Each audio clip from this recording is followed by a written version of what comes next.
Bonjour les enfants, c'est Eric de claquinouille.com et aujourd'hui on va voir comment synchroniser l'ensemble de la musique que l'on a dans iTunes avec un dossier stocké quelque part, par exemple au hasard sur un NAS, de manière à pouvoir exploiter la fonctionnalité du DLNA. Alors le DLNA, en fait, ce qui est vachement intéressant, c'est qu'on va pouvoir utiliser toute la musique stockée par exemple sur un NAS avec un périphérique compatible DLNA, qui est un standard assez important dans le milieu de la hi-fi, et notamment ce qui va nous permettre de jouer sur des consoles, par exemple la 360 ou la PS3, tout en écoutant de la musique qu'on a dans notre bibliothèque iTunes. Alors l'inconvénient de ça, c'est que quand on est habitué à ce qu'on a dans la bibliothèque iTunes, on a envie, sans avoir à se prendre la tête, d'avoir la même musique disponible sur nos consoles. Alors il y a plusieurs moyens de faire ça, etc. Mais moi j'avais envie de conjuguer ça avec un backup complet de ma musique. Donc c'est ce qu'on va faire. Alors je te montre ici, donc là on est sur le Mac Pro. Et ce qu'on va voir, c'est toute la musique présente sur le Mac Mini. Alors dès que tu auras fini de te connecter, pépère, voilà, Claquinouille, musique, iTunes, et on va dans iTunes Music, et voilà. Et donc moi je veux tous ces dossiers-là, je les veux sur mon NAS, pour que ce dernier puisse fournir à mes consoles la musique pendant mes jeux, pendant mes phases de jeu, pendant que je joue. Alors pour ça on a plusieurs moyens, mais j'avais envie moi de jouer avec AirSync, parce que ça fait un moment que j'en entends parler et tout, et puis finalement c'est toujours intéressant de savoir ce qui est utilisé dans les serveurs, donc j'avais envie de jouer avec ça, et c'est ce qu'on va faire ça avec AirSync, donc il y aura un petit peu de terminal, mais il faut pas que tu aies peur, parce que si je l'ai fait, tu peux le faire, et tu as vu t'en donner mon amour pour le terminal, et voilà ce que ça donne. Voilà la commande, donc là, ici, ce que tu vois, hop, je mets en plein écran, ici on est maintenant sur le Mac Mini, dans le terminal du Mac Mini, et voilà ce qu'on va faire. En gros, tu ouvres ton terminal et tu tapes donc AirSync.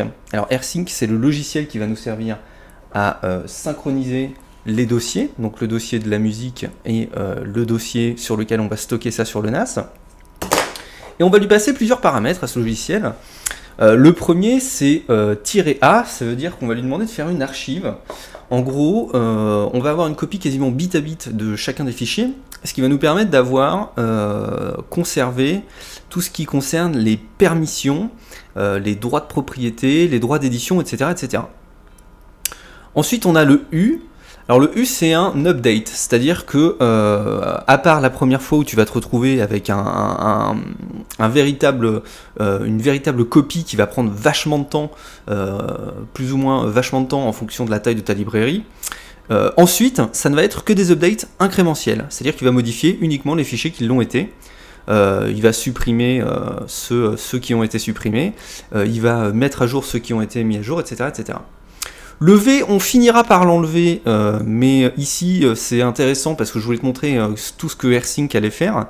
Donc c'est ce qu'on appelle le mode verbose, qui va te permettre ligne par ligne de voir exactement ce que AirSync est en train de faire et à quel moment il est en train de le faire. Donc ça, c'est un paramètre qu'on enlèvera une fois qu'on sera sûr que notre commande est bonne, mais c'est intéressant de l'avoir pour la création de la commande. Ensuite, on a le --delete, donc c'est ce paramètre-là qui va nous permettre de dire à AirSync, tout ce qui n'est plus dans le dossier iTunes, parce que par exemple ça peut être de la musique que tu as supprimée, tout ce qui n'est plus sur iTunes, évidemment je le veux plus sur le NAS, puisque si je l'aime plus dans iTunes, il n'y a pas de raison que je l'aime plus dans mes phases de jeu. Et ensuite, on a des paramètres qui sont plutôt intéressants, qui sont les "-exclude". Et ici, on va lui dire, par exemple, tu exclus tout ce qu'il y a, le terme podcast. Donc tout ce qui a le terme podcast dans le truc, tu me le vires. Donc je ne veux pas, tu le laisses sur le dossier source, donc dans iTunes, tu laisses ce dossier-là, mais je ne veux pas que tu le copies dans le dossier de destination. On fait la même chose ici avec ajouter automatiquement à iTunes. Ici, on lui dit, ce dossier ajouté automatiquement à iTunes, je ne le veux pas. Voilà. Donc, tu le laisses dans le dossier de source, mais je ne le veux pas sur le NAS. Et puis, un dernier ici, où on supprime tous les... Même c'est pas bon, cette commande. Hop, on revient là. Ensuite, on va lui demander simplement de supprimer tout ce qui est...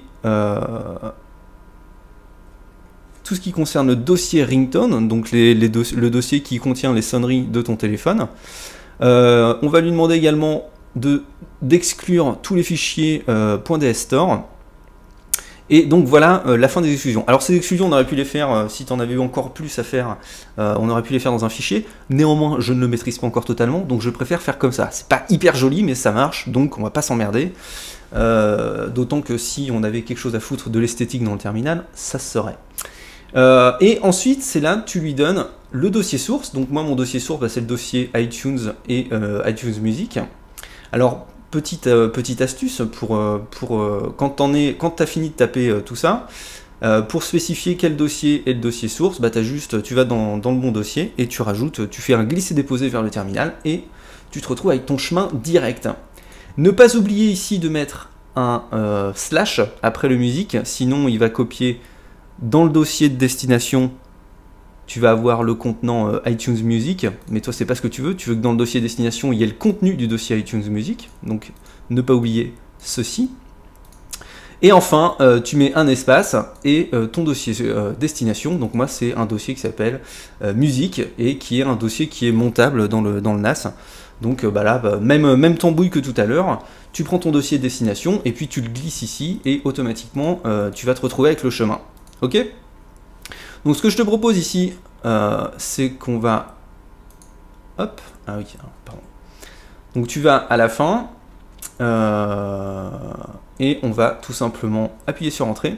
Et là on va voir tout ce qui se passe. Donc là, AirSync est en train de créer la liste des fichiers à déplacer, à supprimer, etc. etc. Donc ça peut prendre un certain temps. Là, il y a quelque chose comme 60 Go de musique, donc tu vas voir que ça va quand même relativement vite par rapport à la taille de la bibliothèque.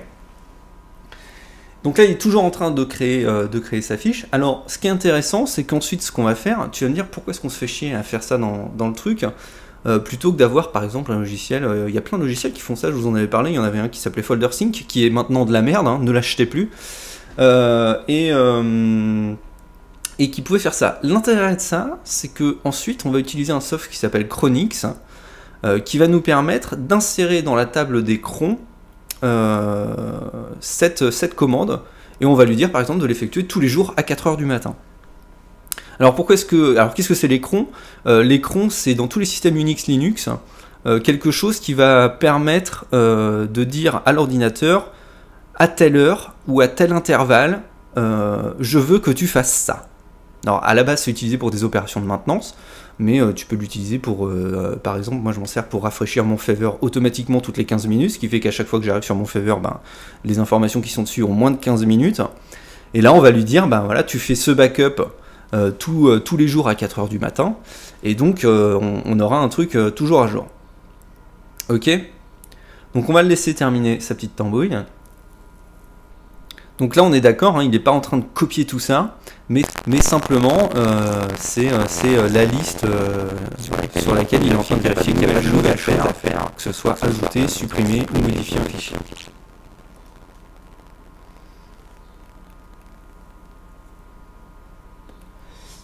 Donc là il arrive à la fin de la liste de fichiers, on va avoir un récapitulatif de ce qu'il a fait, et ensuite on va modifier la commande pour la rendre opérationnelle. Donc en virant le mode verbose, et on va ensuite mettre ça dans Chronix, ce qui nous permettra de laisser l'ordinateur faire ça en tâche de fond tous les jours à 4 h sans qu'on ait une quelconque intervention, un quelconque pop-up ou même un logiciel qui tourne en tâche de fond. Voilà, donc là c'est terminé. On a le listing ici, il a envoyé 241 687 bits, etc., etc. Donc le petit récapitulatif qui va bien, c'est super. On efface tout ça, histoire d'y voir un peu plus clair. On remet la dernière commande et on va virer le V au début de la commande. Allez, allez, allez, allez, allez, allez, allez.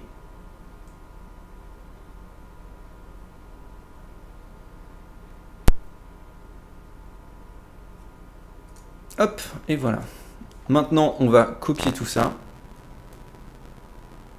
hop, pomme C. On ferme le terminal. Et ici, on est dans Chronix, que je te recommande chaudement, qui est vraiment pas mal.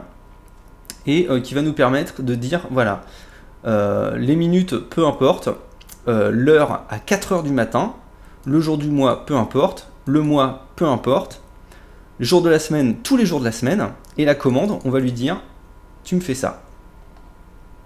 Ok. Ah putain. Pomme A, pomme B, voilà. Donc là, on copie tout simplement la commande qu'on vient de créer. Si tu regardes, voilà, c'est exactement la commande qu'on vient de créer. Et tu cliques sur nouveau. Et maintenant, ce qui va se passer, c'est que tous les jours, à 4 heures du matin, eh bien, le script va se lancer et tu auras une synchro parfaite de toutes les modifications qui ont été faites depuis la dernière. Ce qui fait que tu auras toujours dans ton dossier avec ta musique de backup les dernières musiques que tu as ajoutées dans iTunes ou que tu as modifiées. Et donc de pouvoir les lire sur n'importe quel périph' DLNA compatible si ton dossier de destination appartient à un appareil qui est compatible DLNA. Voilà, j'espère que c'est un tuto qui t'intéressera. Il y a plein de trucs à faire avec. Je suis pas allé très loin. J'ai probablement conscience que la commande n'est pas parfaite ou qu'elle ne respecte pas les standards des puristes. Mais c'est pas grave, moi je m'en fous. Ça fait ce que j'ai envie que ça fasse. Donc c'est tout ce qui compte pour moi. Et voilà, je t'encourage vivement à jouer avec ça. Ciao!